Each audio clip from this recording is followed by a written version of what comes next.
Nasa sa'yo kung ano pipiliin mo, uubusin mo yung lakas mo sa kakatunganga sa bahay o uubusin mo yung lakas mo sa mga makabuluhang bagay. Huwag ka mag-alala kasi kahit saan dyan, may mararating ka. Alam mo na yun.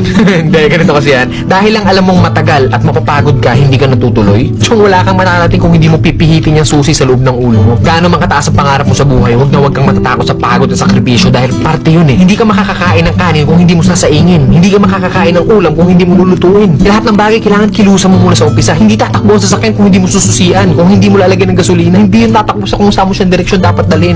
Kailangan kumilos ka.